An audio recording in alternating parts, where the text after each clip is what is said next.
Thank you so much for joining, and welcome on to the noise training. This is our second session, and we are honored to be joined by one of our colleagues, Peter.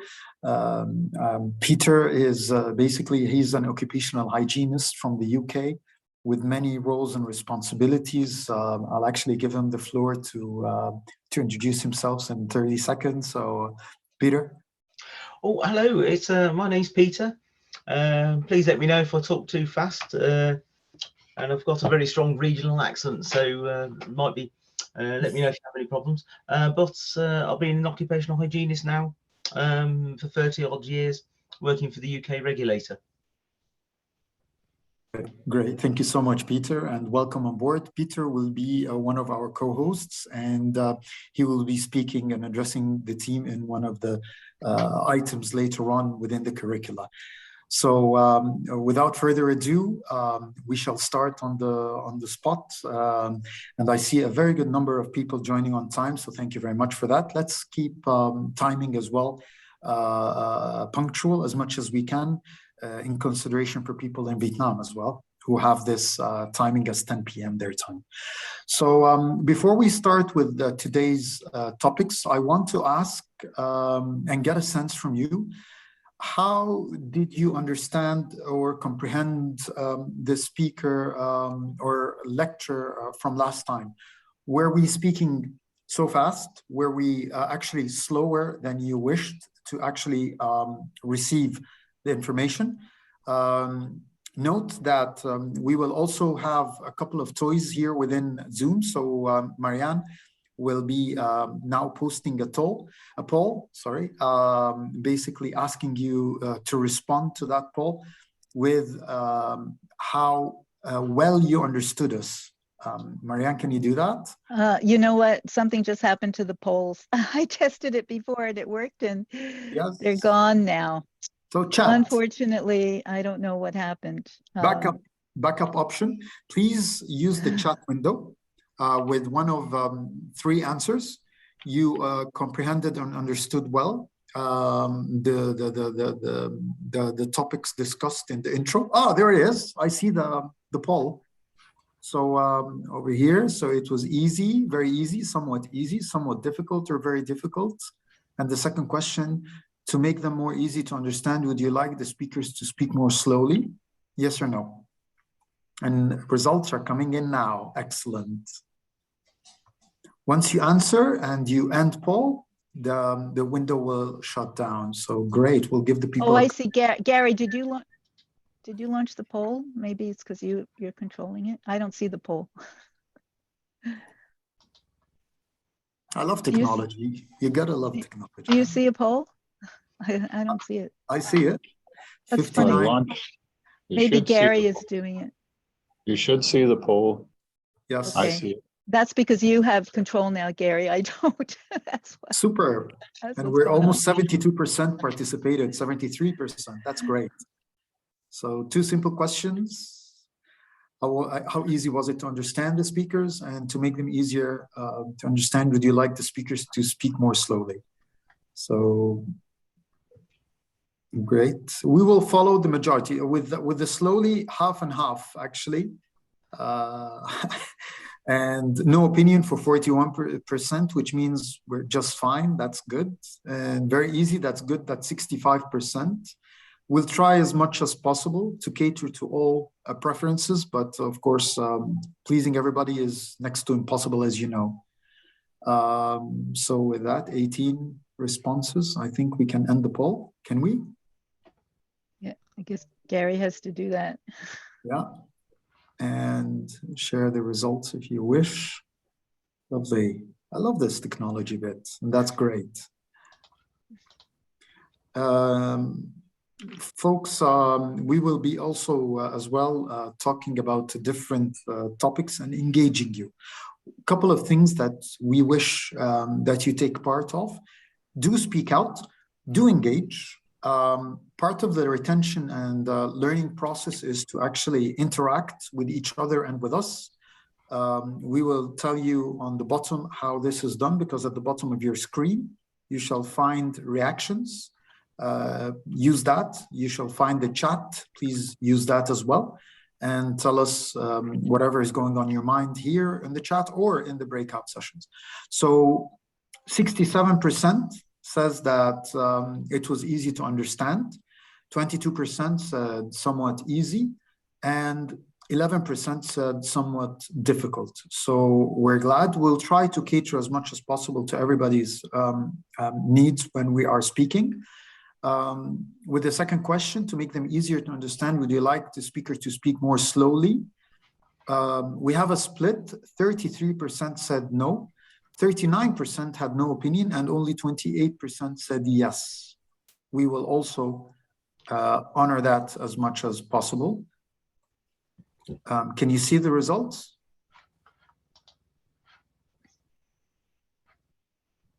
I can't see the results, but it'd be Yes. interesting if others can. If you can, then that's great. Okay. Excellent. Great. So with that, I'll close the results, and I'll ask Marianne to start the slides and start the session. Thank you very much. Thank you, Tamer. I did have something else to tell you about the understandability, and I've noticed somebody's discovered it already. So we have enabled captioning. And if it would make it easier for you to understand what we're saying, you can turn on the captions. And then it's computer generated, but I'm finding it's usually quite good that it will capture what the person is saying in text. And the great thing about that too is then we can save the transcript for after the class, and if it would help you, you could then run it through a Google Translate so it translates into your own language. So that's another way where if you've missed something in class or you didn't quite understand things, it may help you get some understanding there. And another thing, I think a number of you discovered this, is we will be posting videos of the classes to a private YouTube channel, only for people in this class. And again, you can watch it after the class if you missed something. And I noticed that 22 people watched the one I posted from last week. So I'm glad to see that. I hope it's useful. I don't know who watched it, but YouTube tells me how many people watched it. And that's a good thing. So if it's useful for you, I hope that you will make use of it. So that's great. Thank you. So I'm going to start sharing the slides now that we'll be using in this class. And just one. Shall we ask if anybody had any questions with regards to the assignment, the homework? We'll be going over it. Oh, okay. It's in the agenda. As part of this, we'll be going over it. Okay. So we will get to that. Okay, good. So I'm going to give a little bit of an introduction about the physics of noise and what it is. And we're asking you for some opinions. And then we'll turn it over to Dr. Tamer, and he will talk about the anatomy of noise and hearing loss, and we'll touch a little bit on the importance of noise frequency. Now, this material was covered in your assignment, but if you had any trouble understanding anything in the assignment, then just please do ask questions here. And we'll also be going into breakout rooms later for a discussion. So first question, I'm going to actually stop sharing now. This is where we're going to try our new technology. And we're going to ask you to share either in the chat, if you can't use the whiteboard, or on this whiteboard that I hope you see here. Why should we care about noise? What are your thoughts about why we should care about noise? Just food for thought. There is no right or wrong answer. That's right. You can, at the very far left of your screen, find a letter T, which has text. You click on it, and then click on anywhere in the whiteboard, and exactly, somebody's writing. Try to use text because it's clearer rather than free form. It might be easier to comprehend that way as well.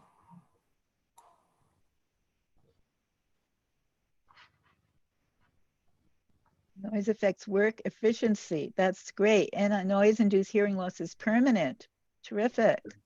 Great. And if you can't use the whiteboard, feel free to use the chat. That's fine.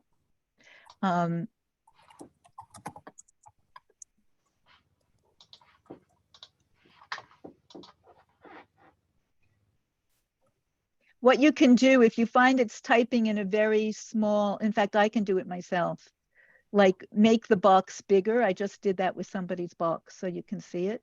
We should care because hearing is part of our everyday life. Terrific question. Yes, answer. It's great. Some because people are of using potential noise. negative health effects. Yeah, some people are using the Great. noise, the whiteboard as well, Marianne. I see. I see. Excellent. Yeah, wonderful. Great. And Mariam, welcome. I see you've just joined us. I will make you co-host soon.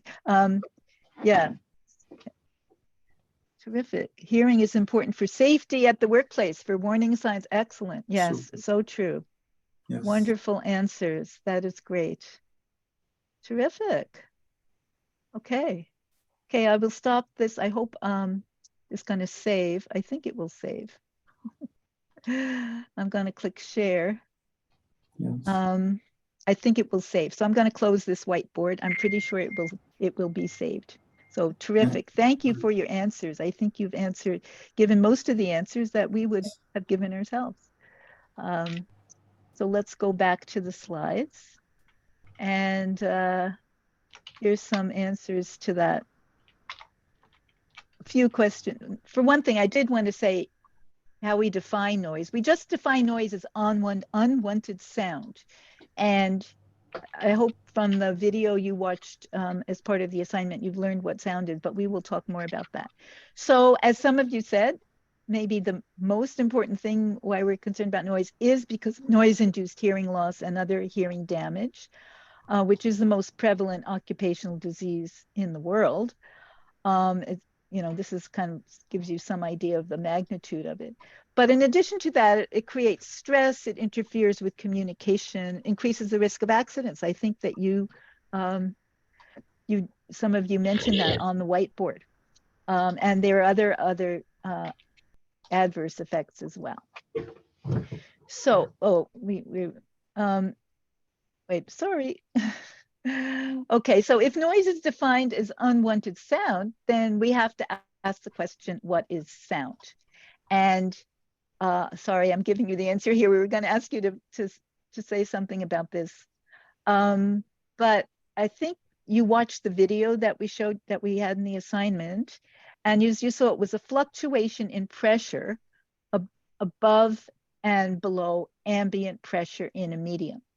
And it's also defined as the auditory sensation, what you hear by this fluctuations in pressure. So I'm just wondering if anybody can express, and we're going to go back to the whiteboard now. And just if any of you can express, and you can say this verbally too, how do you understand this? What does it mean to say a fluctuation in pressure? So say it in the chat, say it on the whiteboard, say it verbally. What does that mean to you? And remember that video.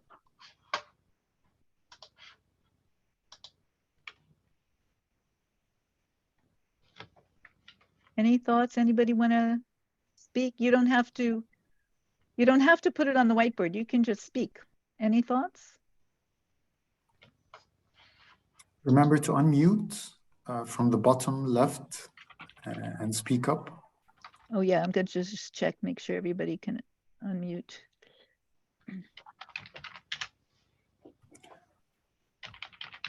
You can always raise hand, you can always chat, or simply type in your suggestion in the whiteboard. Feel free to respond.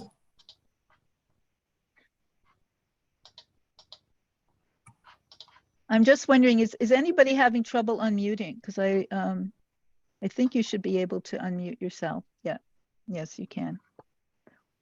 It measures the loudness of the noise, yes.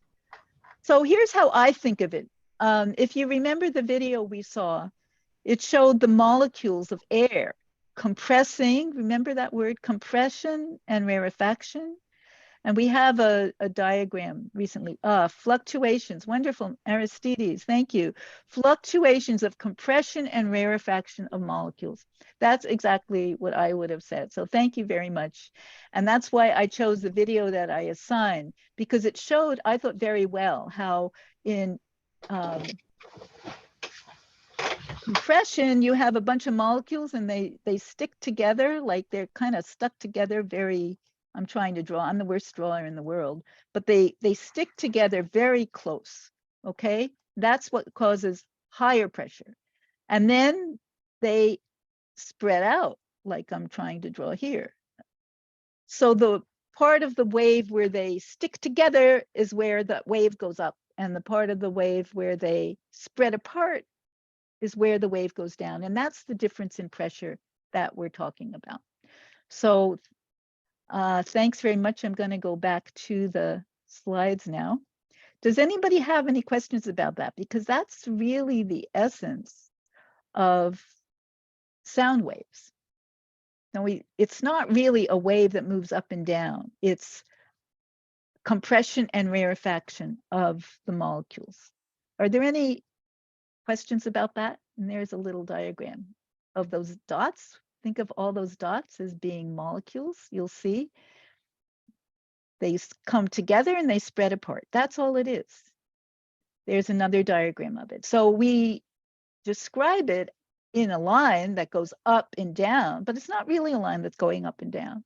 When it goes up, it means the molecules are clumping together. And when it goes down, it means the molecules are spreading apart. And that moves through sound, through the air, and that's what you experience as sound. So here's another way of depicting it is through a slinky. I don't know if how many of you have played with the child's toy slinky, but next time you do, try this. And it's doing the same thing here, the slinky, as the air molecules do. Those coils clump together, and then they move apart. And it looks like something is moving through the slinky, but it's not. What's moving is the wave. Each coil is not moving except a little bit coming together and spreading apart. And it looks like a wave. So I've kind of emphasized this a lot, but this is like really key to understanding what sound is. And sometimes hard to get our head around it because we think of a wave as something that's actually something's moving through space, but it's not. It's really just the changing compression and rarefaction of those molecules. So here's some of the other things we need to know about sound. How fast does those waves move? And they move differently in different media, but of course, in most cases, we're thinking of air. And the speed of sound in air is 343 meters per second. We gave you a problem, and I think most of you got it right, that involved using that number in the calculation. So that's a pretty important number. Then there are other things to think about. And again, I think a lot of you understood this because most of you got the questions right. So we have what we call amplitude. And amplitude is really determines how loud the sound is. And the amplitude means how big those changes in pressure are. So how much is it compressing and then rarefacting is what we call the amplitude of the sound. And the period is the time it takes to complete one full cycle. That is how long it takes for those molecules to come together and spread apart. And that varies with the wavelength and it's a frequency of each wavelength and frequency of a sound wave. So some other really important concepts are the wavelength, how the length of a cycle measured in meters, and the frequency, the number of times per second a complete wave passes a point. And we express that in hertz. So hertz, we often call it cycles per second. So how many times in a second you have a compression and a rarefaction of the sound. So they're very much related. If you know the frequency, you can determine the wavelength and vice versa. And that was one of our questions. So a very simple formula. The wavelength, which is represented by the Greek letter lambda, is the speed of sound divided by the frequency. So remember, C is 343 meters per second. So again, we're going through this quickly because we asked you questions about it. And I appreciate that most of you did answer the assignment. And so here we have the results of what you said. These are your answers. We don't know your individual answers, but we know the percentage that that you said as a group. So the question was, the loudness of the sound is determined by what? Frequency, amplitude, wavelength, and period. And as we just said, it's determined by the amplitude. And we were pleased to see about 90% of you got that right. So I hope the rest of you do understand now that amplitude is the correct answer. Does anybody have any questions about that? If you have any questions, please do put them in the chat. You can raise your hand using the digital hand. And I'd ask the other tutors, just tell me if anybody's raising their hand or saying anything, because I may not see it on the screen. I see there's something in the chat box and I can't see it. So the next question was, what is the wavelength of a sound with a frequency of 2000 hertz? And 71% of you got that right. So very good. Again, we use that formula we just showed you. The wavelength is the speed of sound, 343 meters per second, divided by the frequency. So in this case, we divided 343 by 2000 and we came out with 0.17 meters, and most of you got that right. It's not everybody, so I would urge those of you who did not get it right, could you please go back and review that part? And does anybody have any questions about it now?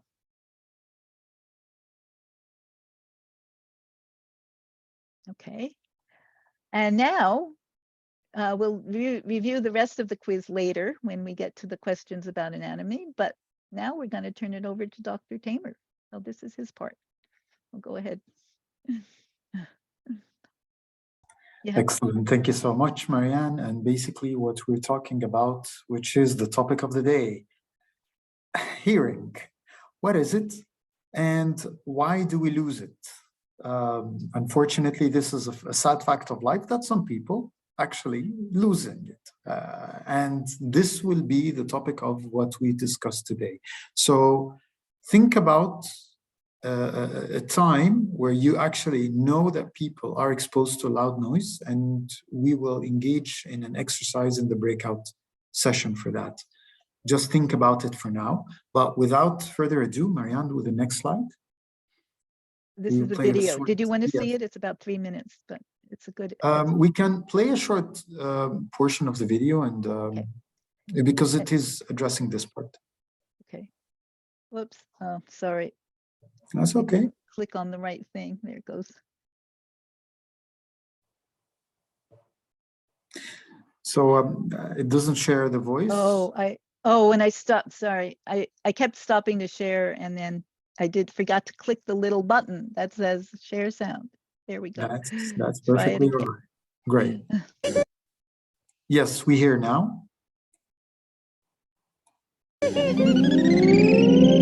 If someone says, hello, that sound enters my head through the ear canal and hits the eardrum, which vibrates when the sound waves hit it. Behind the drum, in the middle ear cavity, are 3 tiny bones: the stirrup, the anvil, and the hammer. They vibrate too, and actually amplify the sound. They send the amplified sound vibrations to the cochlea, which looks sort of like a snail. The sound waves travel around and around inside the cochlea and bend over tiny nerve endings called hair cells, much like wind pushes around a field of grain. These hair cells are the ends of nerve cells, and the movement of the hair cells sends electrical signals to the brain. The brain decodes those signals, and I hear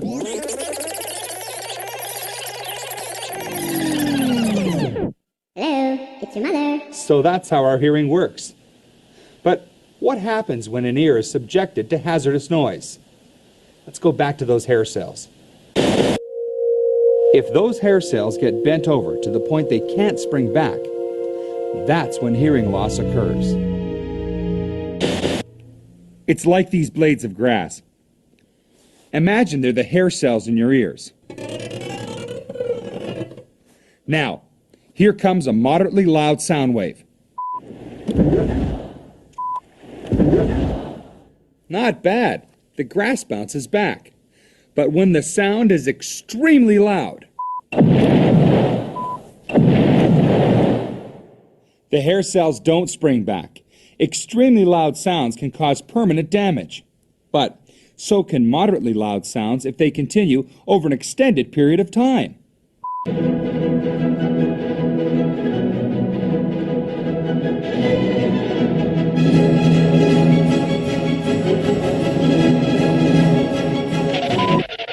See, long exposures to moderately loud sounds can do just as much harm as one really loud sound.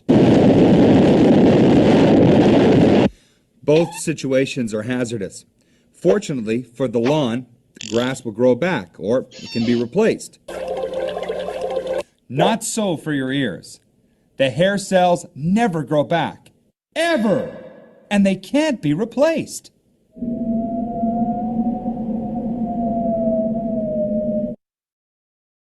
I think that's the end of that.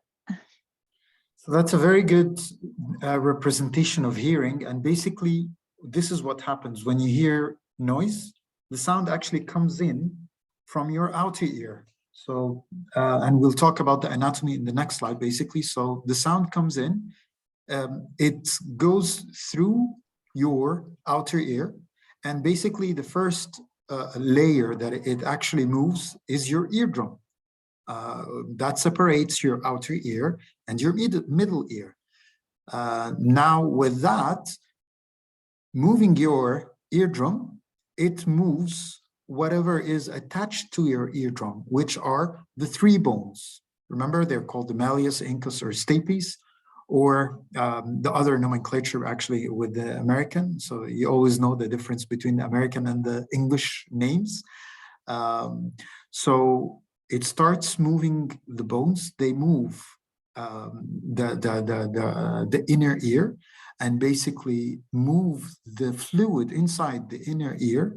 And hence, what happens is that when the fluid moves, it creates a vibration that moves the hair cells that are known as the cochlea, that are known as the cilia inside the cochlea. These cilia, they're hair cells. And as I've written to you in the chat, they're one of the first things that actually get weaker, thinner, and get damaged with people aging or losing noise, losing hearing capacity permanently. These cilia are connected to the nerves underneath. Healthy hearing means healthy cilia or healthy hair cells, all right? So that they can detect the motion, the movements, and they basically transform or translate these motions into nerve impulses or electrical nerve impulses that get carried onto the hearing nerve or the auditory nerve actually outside to the brain for interpretation. So we can actually, thank you very much. So whenever we're having, and I believe we've covered here, most of the points, yes. So hearing is one of God's gifts to us as humanity so that we can protect ourselves from danger whenever we hear something, danger approaching us or hazards. When the noise outside becomes increasingly too loud to the extent that it starts to damage the cilia or our hearing, this is when we get to be worried and we actually start to explore if there are measures to control that loudness of noise. Any questions? If you have any questions, just raise your hand or put it in the chat. Or we can move on to the next slide, please, Marianne. And with that, you can see a cross-section with the two ears and the brain. And all of these are part of your hearing process.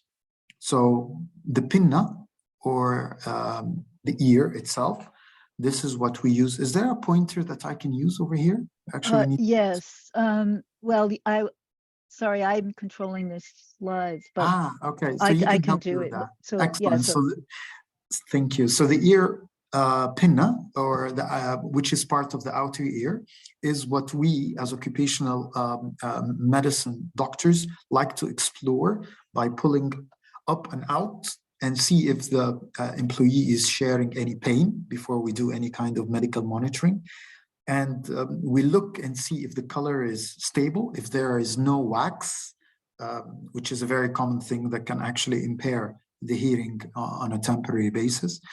And basically what we do in any medical monitoring campaign is we look inside the outer ear canal, which is, yes, exactly this area, right before the eardrum. And with God's protection to the ear canal, everybody has hair in the external ear and some wax. And the function of these two is to protect any insects or dust from actually entering inside and causing damage to your eardrum or causing irritation, and they capture it. So that's why we have hair and wax to capture all of that dust or insects should they be coming in. Some people produce actually more wax than others, and this is why those of us who are actually doing that, they might need their external ear periodically cleaned. And that's what we inspect when we are doing a medical monitoring campaign before we run a hearing test on any individual. Basically following that is the eardrum that we have talked about, and then the malleus, the three bones inside the middle ear, the malleus, the incus, and the stapes. And they are what connects the outer ear or the outside world with the inner ear. And here you have basically the start of the inner ear and the cochlea, that snail looking part, which actually is going round and round, and it is carrying the sound in a fluid inside it. And the cochlea is lined by hair cells throughout its length. And these hair cells, which are called the cilia, are basically what move in response to the vibrations generated by the sound. And these cilia each are connected to the auditory nerve, as you see below. This auditory nerve transmits those impulses to the brain, to the hearing centers of the brain, where sound is being interpreted. This is the sound of a bird. This is the sound of my wife or my husband. This is the sound of my loved one, or this is the sound of my manager. So there you go, basically, and you actually respond to that. There is more to it than just that. So there are semicircular canals related to the balance, the sense of balance. If you could point out to that, Marianne, just please. They're right above here in the diagram, right above the cochlea. And these semicircular canals come into play whenever somebody's balance comes into question. But they're not a part of our function. It's just for your awareness. And there is another part for interest, which is called the Eustachian tube. And this is what connects the middle ear, which is a little bit to the left, a little bit to the left. Yes, this canal on the bottom. This Eustachian tube is what connects the middle ear with the pharynx or your throat. And those of us traveling need to be advised that if you're having a cold, avoid the travel by airplanes, because this is what can cause the pain. And this is what causes the babies to be of nuisance during flights, because they do not know how to actually equalize or release the air inside the middle ear and basically have a safer and easier journey. These are two extra pieces of information that actually are good for your general knowledge. May I just ask, how many of you have had pain when you're traveling? Just raise your hand. Do you know how to raise your hand over here? Just go into the reactions and click on raise your hand if you wish. Yes, exactly. I have, for one, I've experienced it a couple of times, exactly. And we for sure know somebody that did that or heard an annoying baby in a flight. So that is the reason. Now you know the reason if you haven't heard that before. Very good. Thank you very much. You can now click on the same button and lower your hand with that. Thank you for your action. Very good. We can go on to the next slide, which is basically the same ear, just a little bit bigger. Marianne, if we can go on to this next slide. And this is basically the same with a little bit more depth. And basically what you see here is that yellow is the bone protecting your ear and the hearing system. That is how much it is of vitality to your body. It protects it with bone, which is part of your skull. Basically, and the Eustachian tube, which is basically depicted over here as well. So without further ado, we can go on to the next slide. No further questions here. Now, how do we hear and how do we perceive? Everything is about perception. And as the saying goes, perception is reality, correct? We've all heard that. Now, we've talked earlier that the amplitude is what contributes to the loudness of voice, which is the height of that wavelength, as you have rightfully answered during your quiz. Perfect. And basically, the louder the sound, the greater the mechanical vibration that is basically transmitted from the outer to the eardrum, eardrum to the bones, malleus, incus, and stapes of the middle ear, and reflected to the fluid inside the inner ear, moving the cilia. And basically, and this is what actually increases both the number of the firing or number of the impulses generated from the hair cells down to the brain. And this is how your brain interprets that this is a loud noise, it's an explosion, it's a whisper, or whatsoever. Next slide, please. And basically with that, we're talking, and for the topic of our course and where it comes to our attention and interest is the hearing loss. So just as a skeleton, you need to know that there are multiple ways of hearing loss, and one of the common one of interest for us is the noise-induced hearing loss, or the conductive, most commonly conductive hearing loss. With the conductive hearing loss, it can, it's not usually associated with damage to the inner ear, but it can be traumatic of the tympanic membrane or the ossicles.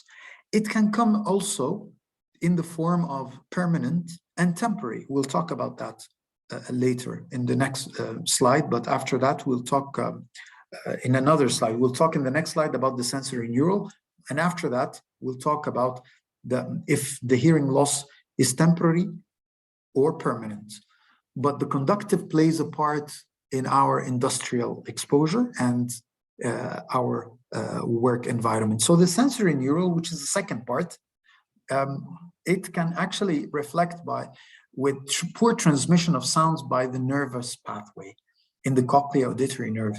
And it can come from multiple things. There are many things that can actually cause the sensory neural hearing loss. Some of them are viral, and lo and behold, some of them can be drug-induced, not drugs as in addictive drugs, but common drugs like antibiotics.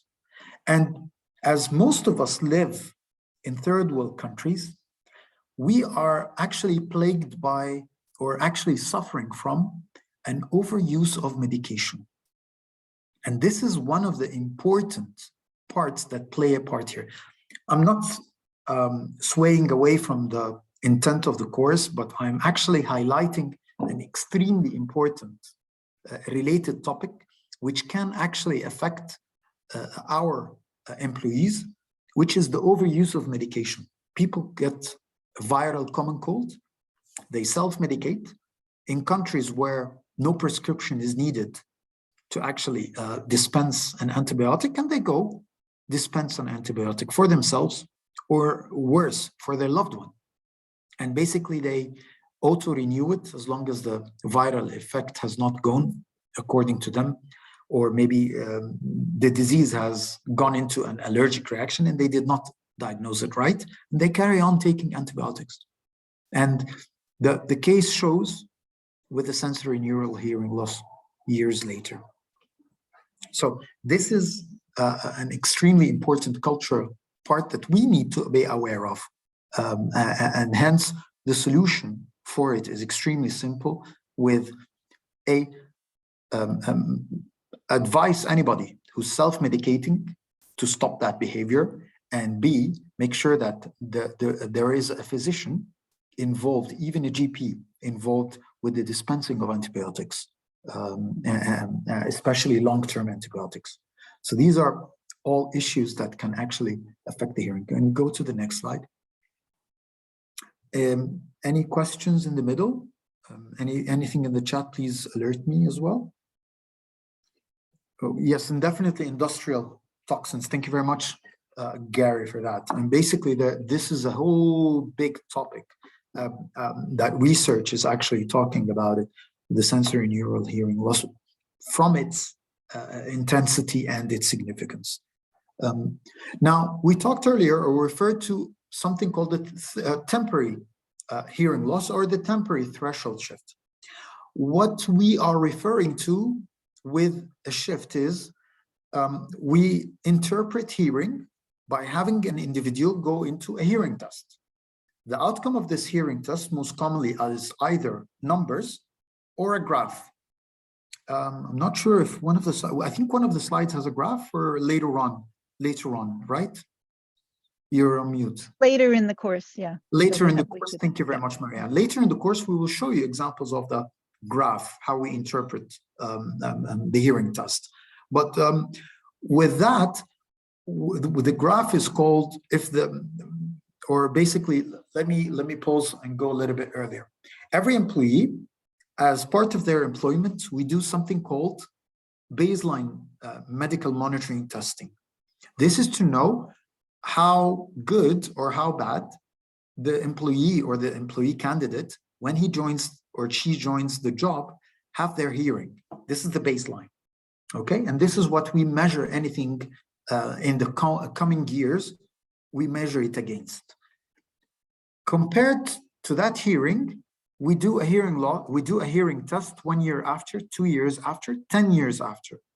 If we see a difference in the hearing, this is what we interpret as a threshold shift. So a threshold shift is a difference between the baseline testing of hearing and the periodic testing of hearing. And both are graphs. So these graphs can be compared, or the numbers or the readings can be compared. If there is a difference, this is called what we refer to as a threshold shift. Sometimes this threshold shift can be temporary. Sometimes this threshold shift can be permanent. Temporary threshold shifts can be generated when somebody has earwax, and this earwax has been in place and it hasn't been treated for a while, which happens to a lot of people, by the way, especially in humid or hot countries. You get that a little bit more frequent. However, it has more factors included into like genetic predisposition and so forth. Now, with people exposed to high noise, like people working in noisy environments and not using any PPEs, at first, they start to suffer from a temporary threshold shift. Or, in layman terms, their hearing might be affected at the beginning and they are not hearing as good after work. A very common finding, and this is from real life, is when somebody, a worker, goes home in his car or her car, and they come to ride their car in the morning. It's their car, nobody else uses it. And they switch on the engine and they, for a sudden, get startled by how loud the radio is. This gives an indication that when they were going home, they had to increase the volume to make it loud enough for them to enjoy the music. Now, when they've rested overnight, for a period longer than 8 hours, 10 hours, 12, and they're coming to ride their same car, nobody else uses, the same volume setup that they have, they're startled by how loud the volume of the radio is. And this is one of the first indicators that, oh, something here is off, something here is wrong. This is real life example with people being affected with the noise-induced hearing loss, but there are more of these real life examples. Okay, so temporary losses are called temporary threshold shifts or auditory fatigue. It's a fatigue. However, with rest, it comes back to normal. These shifts are recoverable after a period of noise, of rest, after the noise exposure. We've talked about that. Most of the loss occurs within the first 2 hours of exposure, and recovery takes place 1 to 2 hours after leaving the noisy environment, but full recovery may take as long as 48 hours. And this will come into play when we hear or we find in our periodic medical monitoring campaign at year 2 or 3 or even year 10 after baseline, that somebody is showing what we call the standard threshold shift, or STS, which is a shift from the original baseline. And basically, we'll come to the permanent. Thank you, Marianne. Keep it. And basically, what we define it as standard threshold. So what we do is tell that person to rest for a minimum of 24 to 48 hours outside of noise area, and come back first thing in the morning to test their hearing, repeat the test to confirm. Of course, before doing any testing, we make sure that the external ear canal is healthy, there is no wax. Going on to the permanent threshold shifts, basically this is what happens with repeat temporary threshold shifts after a time and again and again. That's it. The cilia or the hair cells have been so fatigued, they cannot respond anymore, they cannot recover. And that's what happens when things start to be sad for the employee or the person who is exposed to the loud noise, because they're starting to have their noise impact their life and their longevity or their workability. And we'll talk also about the effects later on. I'd like to pause here and ask for questions in case you do have any so far.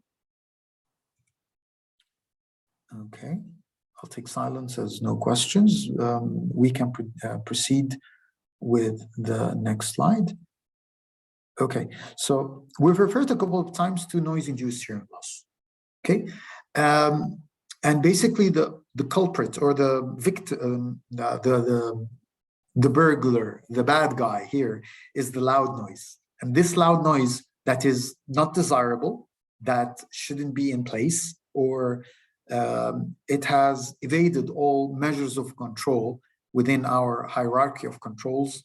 Remember, elimination and administrative, and including also substitution. And the very, very last one is the PPEs. And the PPE use, the personal protective equipment in the form of earmuffs or earplugs or whatever, have been missed by the employee. So they are going to their workplace and they are actually being exposed to noise.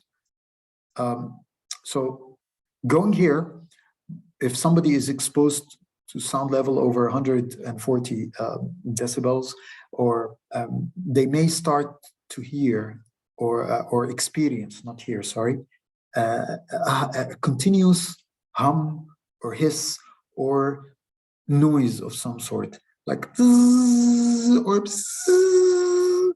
tinnitus, a ringing kind of ear, a music kind of yeah. Do we have an example of that, Marianne? You're mute. Okay, later on. Not in the class actually. Okay. I could give people a link later. Yes. There was a link in the assignment to what hearing loss is like. People listen to the video with the Flintstones showing what it's like to lose your hearing. It was a good little video. I hope people listen to it. There's another one that shows what tinnitus is like, but sorry, I'll share that for next time. Please, yes. And actually, this is something that can be quite like it gets you amazed at the beginning, but it can be extremely annoying or depressing after a few hours or days. Extremely depressing, by the way, because it changes people's lives. It's that significant. And basically, the noise-induced hearing loss is characterized by loss in hearing at frequencies to which have been exposed. We'll later on talk about the most common frequencies and how does the graph look like, or the from noise-induced hearing loss. Okay, there's another one, and basically it's related to age or presbycusis.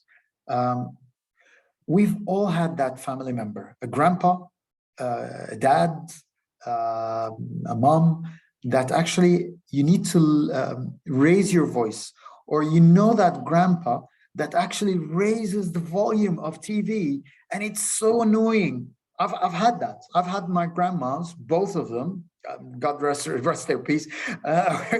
They may rest in peace. They had both were listening to music or radio or TV in extremely loud noise, and I couldn't stand it. And so did Dad. I wish he rests in peace as well. And Dad as well used to be hearing the TV extremely loud with the soap operas, and it used to annoy me, and it was so loud. I used to listen to loud music, but in my own way, and that was a different story. But anyway, we can all relate to that. The age-induced, basically, hearing loss, as we know, is irreversible, and it is after months and years and so many times of exposure to high sound levels. It can be hereditary, and the effect is basically the noise, the nerve damage, and the result is the reduced neural response or the reduced nerve response. So that basically when the sound comes in, like everybody else, the sound is transmitted by the eardrum to the middle ear bones transmit the normal sound into the inner ear, and the fluid inside the inner ear is moving. However, the hair cells, remember, they're not moving as much. These hair cells have either weakened or been damaged permanently, and they cannot transmit enough nerve impulses to the brain to actually detect that sound. Okay, usually with aged hearing loss, it's the high frequency, the very high pitched kind of noises, not the deep, not the noises. Okay, exposure to ototoxic chemicals can also damage hearing, as we have mentioned. Some elements inside our plants can do so, or combined effects with the noise. They can be actually multiple factors leading with noise exposure, or drugs, as we have talked about. So does anybody have any example that they wish to share or question that they wish to ask?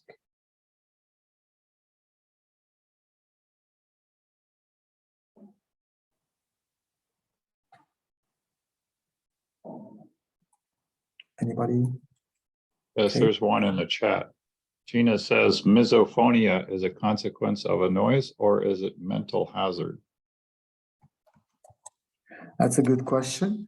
And basically, what is misophonia? Misophonia are affected by, it can be emotionally, basically, sounds. And let me get back to you with that one. Actually, I've got off guard with that one. I'll get back to you with the misophonia actually later on at the end of the question, but that's a good one. So let us move on. Sound sensitivity and frequency. That's Marianne's part, right? Right. Okay. So this is going to be just a short mention, because frequency is very important, as we've heard, and we're just getting you ready for next week to be aware of the importance of different frequencies of sound in relation to human hearing. So we wanted to let you know that Remember, we talked about how the hair cells in the cochlea are responsible for the transmission of sound. Well, the other thing you need to know is that's where the difference in frequencies matter. So here's a depiction, get that laser back. Here's a depiction of the cochlea and the hair cells inside. And you actually have the hair cells in different parts of the cochlea, and it's related to their position on the basilar membrane, are pick up signals at different frequencies of sound. Remember, frequencies with cycles per second. So that's why how we hear a high note and a low note differently, because of the way the hair cells in the basilar membrane send the signals, the nerve signals, to the brain. So human hearing, like we don't hear all pitches. Pitch is really the same as frequency. Pitch is what we hear. Frequency is the physics of it. We don't hear all at similar loudness. So we are more sensitive to certain frequencies of sound. And this was one of your quiz questions. So I think most of you picked this up. We are particularly sensitive to frequencies between 400 and 5,000 hertz, or cycles per second. Here's another depiction of that same thing.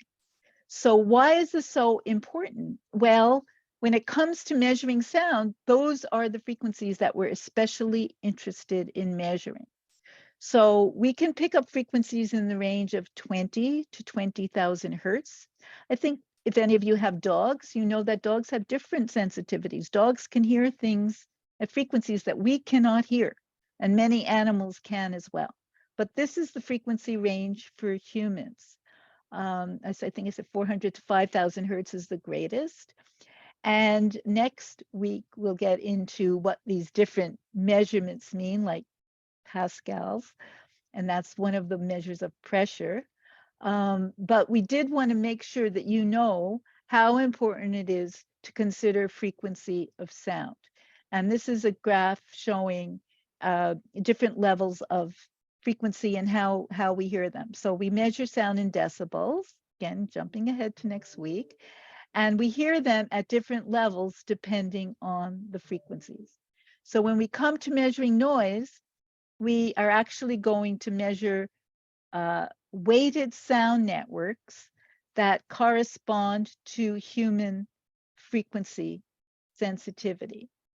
And the most common weighting network that we use is called the A weighting network. So if any of you have been involved in measuring noise, you know we often use something called dBA.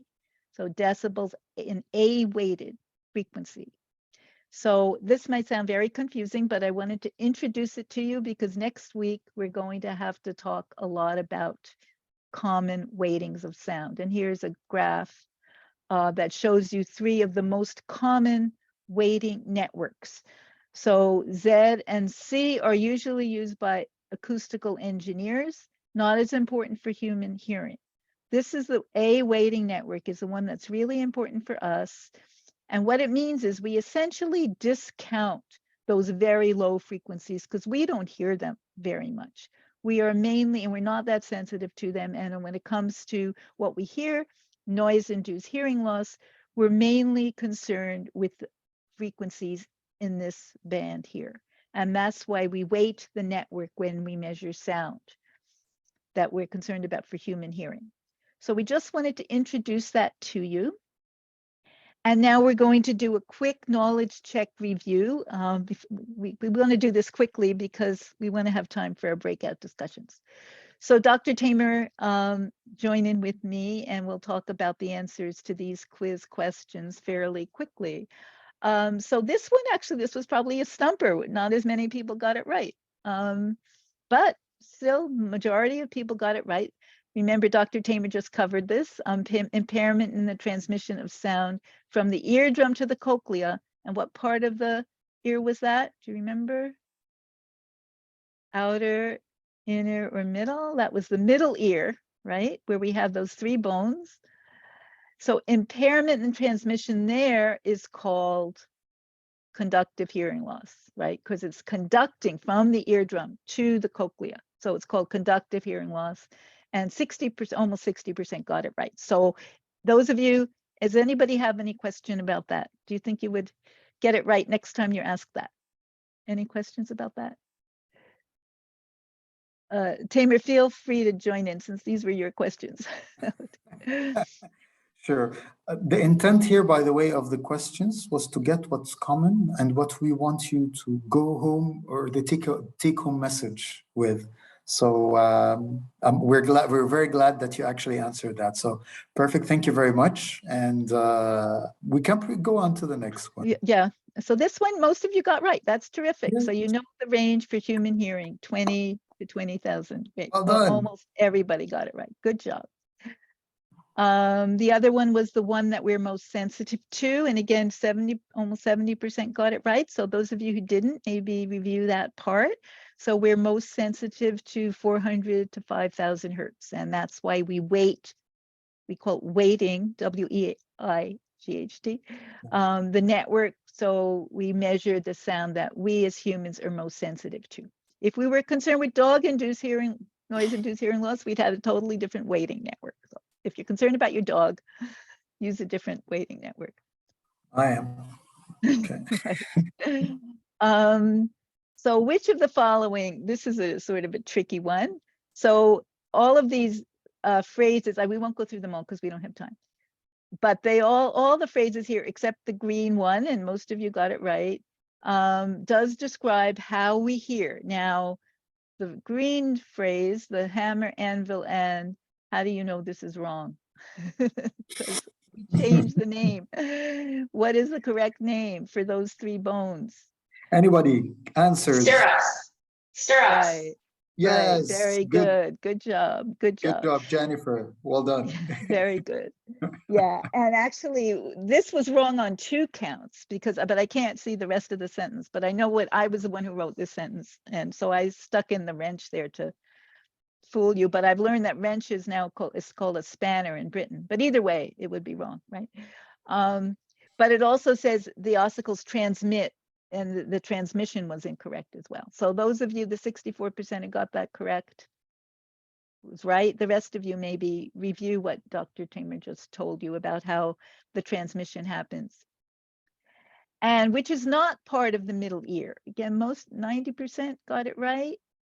So remember, the malleus, the tympanum is what? Answers, you can feel free to unmute or write in the chat. What's the tympanum? The common name for the tympanum. Anyone?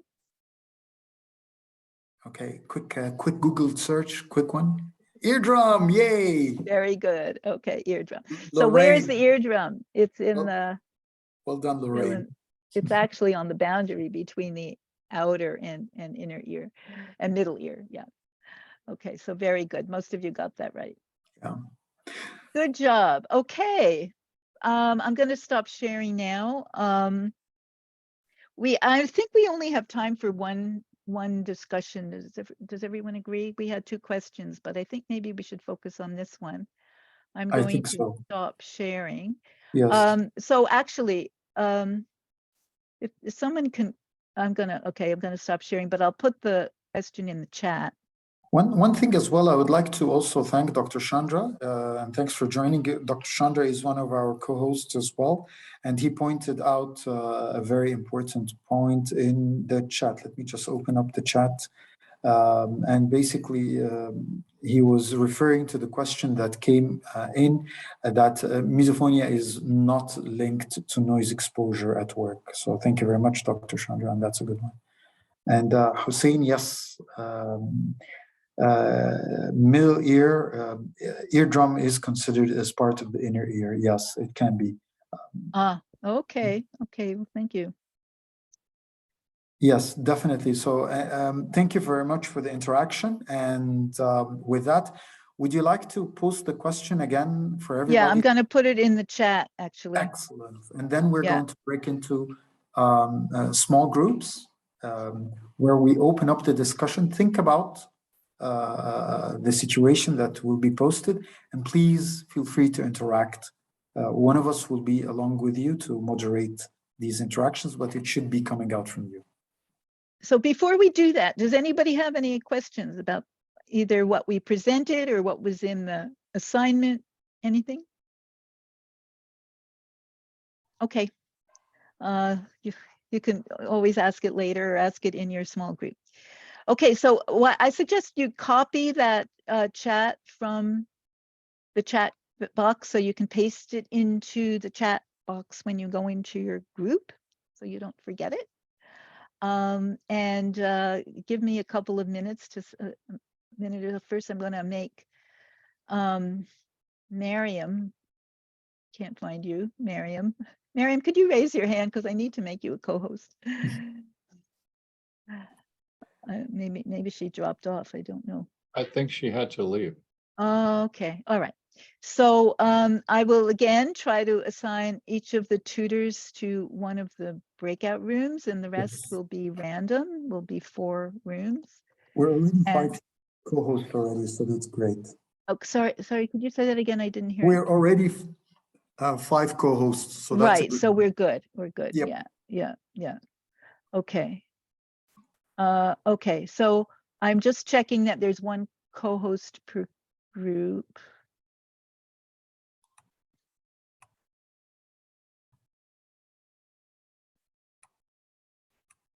I think I might have to move people. And Chandra will have to leave. Okay, if you have to leave, I'll have to go into the group that you leave, Chandra. But yeah, I might need to move some people around after I create the groups. And my experience was I kind of needed to, Chandra, I see Gary's in your group as well, so that's okay if you leave. And one group does not currently have a tutor. So if someone could please take on the role of kind of leading the group, that would be great. And please, everybody report back. Aristides, would you mind if I moved you? Maybe you could be the kind of leader in group 3, I think, if that's okay, Aristides. Yeah, yeah, okay. it's fine. It's fine. Okay, so I often have to be in the main room because people don't land in a group, and so it's hard for me to go into a group. But I'm going to open all the rooms now. Please accept when you get invited to a room, and I might need to move some people around. Here you go. I've also posted the question here over here. So thank you. And you have, sorry, I should have said you have about 10 minutes for discussion.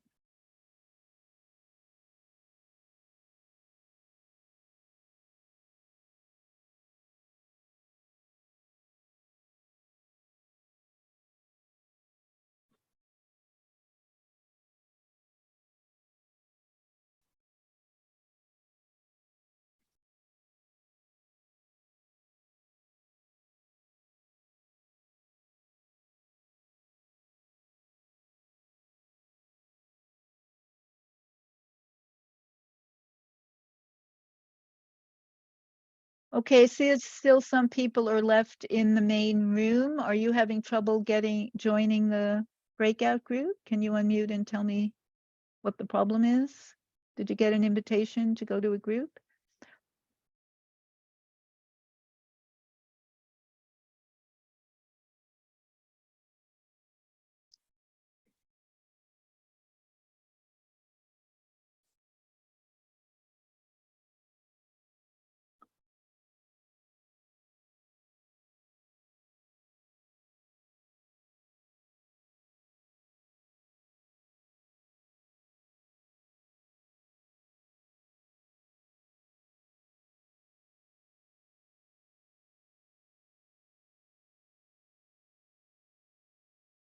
Hi, Ibrahim. Did you have trouble joining a group?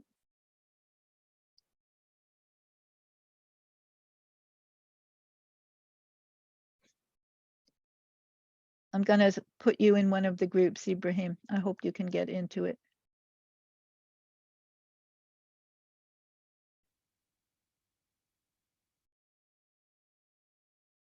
Okay, Dianto, I'm going to try to put you into another group.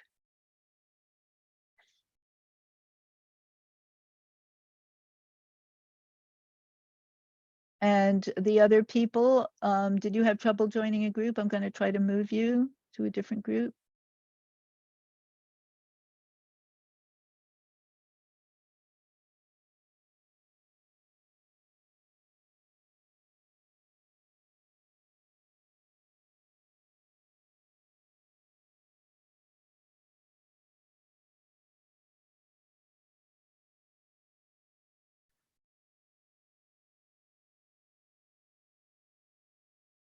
Okay, still two people who have not been able to join a group. Did you get an invitation to a group?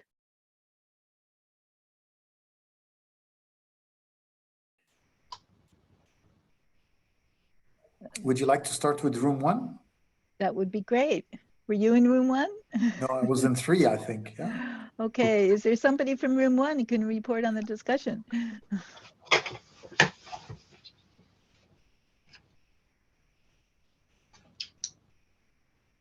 I can go ahead and share. I just shared, I don't have any specific noise in my workplace. I work in a pretty quiet office, honestly, but growing up, my dad worked in a manufacturing plant for cars. And although he was an electrician, he wasn't working directly on the machinery or anything like that.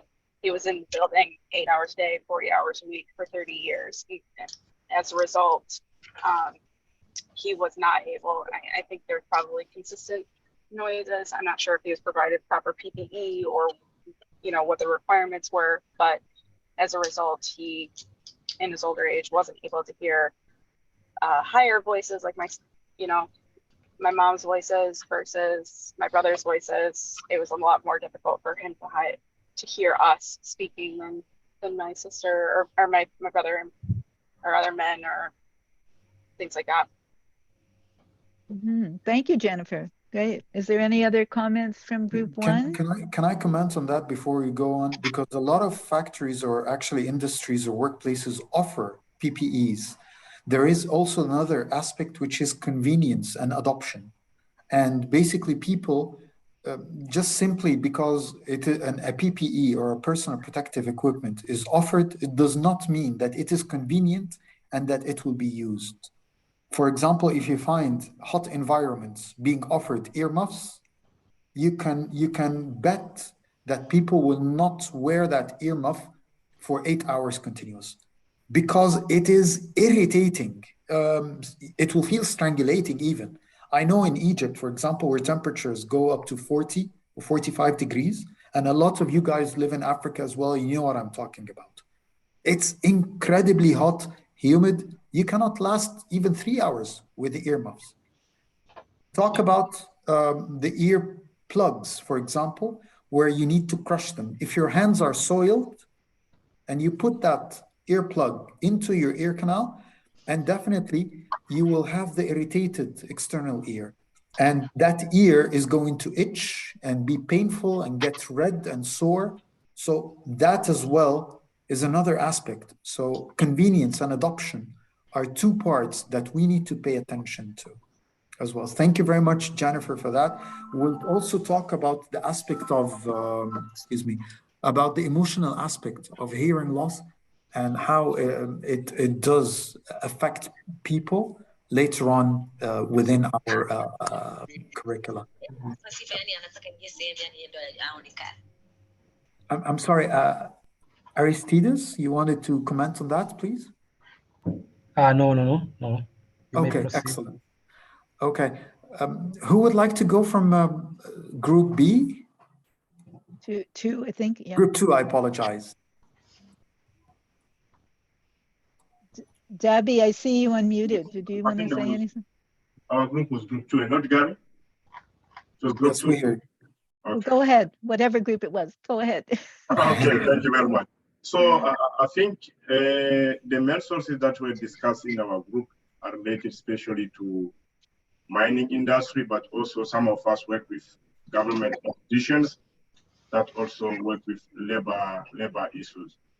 So those noise sources range from mining machines and equipment, such as drilling equipment, cars and light vehicles, but also fixed plant, such as our conveyors, crushing installations, ventilation installations, and also electrical power generators. So those are some of the main sources that we discussed in our group. Also, the health effect of noise, it can be disturbing, especially with tinnitus when you are sleeping. It can also affect your concentration on the job, but it can also interfere with communication, which also can affect the safety side of the job.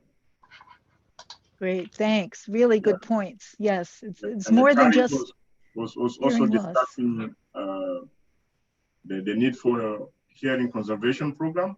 So some of us, we have that in our workplace, where we have different activities starting from baseline audiometry to employees monitoring to provision of hearing protection and training also are all included in that hearing conservation program. Excellent, Len. Excellent, Abby. This is great to hear, and it's very good. If I miss anything or the other members of the team, you can get in and you go ahead. Thank you. Good afternoon. Hello. What I wanted to add was that more and more research is showing that exposure to constant noise is linked to gastrointestinal disorders, cardiovascular disorders, and also can contribute to stress, workplace stress. I think that's a bit, yes. Perfect. And this is very, very spot on, because these are all effects that people do not relate, or even high blood pressure, to the high noise, the constant high noise. Depression can even be one of the outcomes, because people, when they remember the story that Jennifer was saying, that her dad was not able to hear her mom. Sometimes that's a blessing, but jokes aside, basically, it can lead really to isolation and depression. So eventually, it's not only that, it can even limit the workability of the person who's exposed to the loud noise, who has suffered from the noise-induced hearing loss, to be placed in another factory, because everybody would be worried they would not hear the alarm. They would not be able to evacuate or hear the forklift when they're actually just honking or passing by. So they can pose as another hazard in the making. So these are very, very impactful points. Anybody from my group wish to summarize? Group 3, volunteers. All right, I think I'll volunteer for group 3. Thank you so much. Yes, it was a cocktail group. Yes. We had someone from the gas and oil industry, from the aviation industry, mining, and all rounders like myself, where you are a factory inspector or a labor inspector, where you actually inspect various industries, and you're exposed to various sources of noise. So the other ones, in terms of mining, the sources have been discussed, but of interest was the sources of noise in office setup, whereby most people think that this is the safest of all workplaces. But you've got your heavy duty printers, your copiers, especially the old copiers, they actually produce large quantities of noise. And if you've got a kitchen where you have your fans, they can actually produce high noise. And interest is the move with technology, whereby you've got your receptionist or your people that are on course, and is someone who is wearing a headset for the duration of the day, receiving calls, attending to clients, and that exposure over a long period of time is then exposes that person to adverse effects. Then moving on to the effects, we classify them as the primary effects, and then the secondary effects of noise. Primary, whereby we're looking at permanent or temporary hearing loss. Then you've got pain or discomfort as you're exposed to, especially acute acute noise. Then for the secondary effects, you've got your high blood pressure, stress, and interference with communication. I think in summary, that's what we discussed in Perfectly summarized. Thank you so much, Tafatwa. And nobody could have done a better summary. And definitely it's everywhere. We can see that even the workplace that is in the office can be exposed. Even the people in the cafeteria that can have a fan, a high volume fan, the copiers, those on sales, the telesales that actually are very much of a nuisance to most of us. Yes, they can actually wear that earplug for a long, long time, and they can affect their life and longevity or their workability later on. Perfectly summarized, and I believe we've covered all 4 groups this week. Did we? Is there any group that we didn't cover? I lost count. I thought we did 3. Anyone? I thought we did 4. No? Okay, I am losing my ability to count. But no. Okay. Maybe you're right. Anybody is there else a group that we haven't covered, or anybody else that needs to speak up? Yes, I think it's our group. I thought it's group 3, but I was not with Dr. Tama. But more or less what has been shared from our group, were more of a mining industry group, because most of our noise sources were rock breakers, drilling machines, hammer, some activities around the mining and plant that causes noise, moving machinery, and construction work, noise from construction work. And obviously, the obvious causes would be your noise-induced hearing loss and interference with warning signals, which now becomes a safety hazard, and then interference with speech and annoyance mostly for people in offices, resulting in stress.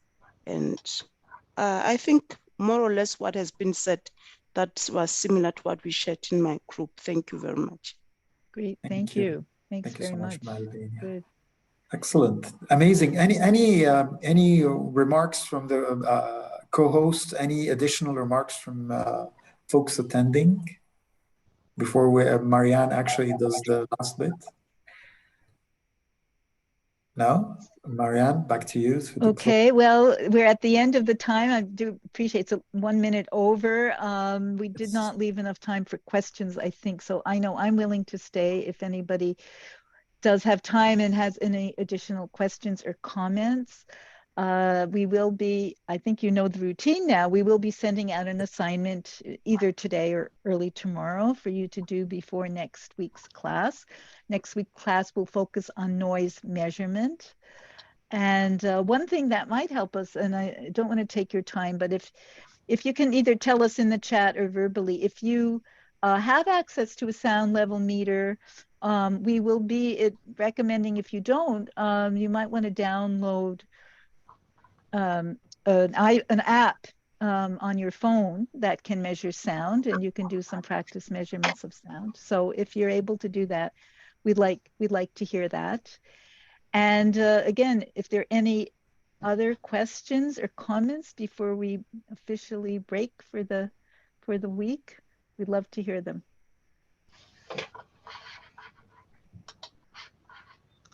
Okay, hearing none. I don't see, I don't know, I haven't looked at the chat if there's anything.